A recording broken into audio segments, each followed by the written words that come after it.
When it comes to bench pressing, did you know that the barbell bench press is actually going to be towards the end of your progressions as a cyclist or triathlete?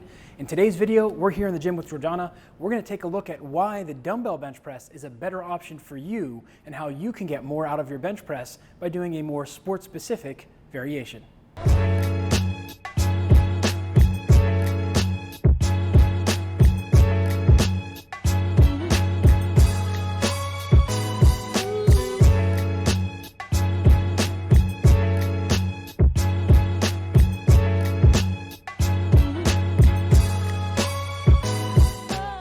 When it comes to barbell bench press or bench press in general, a lot of us like to think about the barbell. Well, in fact, what we want to think of as cyclists is the ability to maintain tension throughout the body, use our glutes to be able to progress ourselves, and allowing ourselves to have better control at the shoulders. When we take the barbell bench press, for example, if Jordana takes the bar here, what it does is it gives you a little bit more of an opportunity to have a stable bar, which doesn't force you to use the rest of the body to work. So let's have you slide back and look at the barbell bench press first.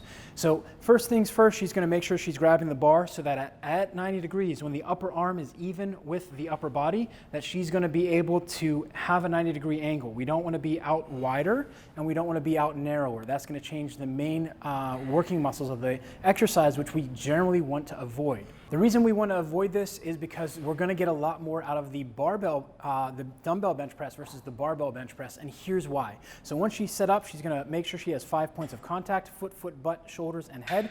Now from there, she's going to make sure the shoulder blades are back and down. She's going to lower the bar down to the chest, pause for a second, keeping tension in the muscle, and then press up. So you'll notice that as she comes up, she's able to kind of cheat a little bit one side or the other. She's not that bad, as some of you may or may not be.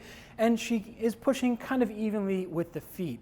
But this is leaving a lot on the table for our gains. So if we put the bar back and we move over to dumbbell bench press, we'll actually see that she has to work a lot harder to be able to maintain that stability and control.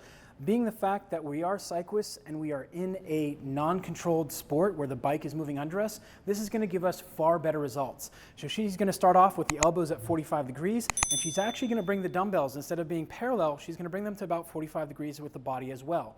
She's going to press from there, and you'll see this is a little bit new for her, where she's pressing at an angle and then back down. Now what she has to do is she has to stabilize the shoulder blade individually on each side, as well as side to side by pushing her feet flat into the floor and bracing her glutes. This is a fantastic way for us to build true core strength, the core being everything between your neck, your elbows, and your knees, which allows you to coordinate your movement and power much better.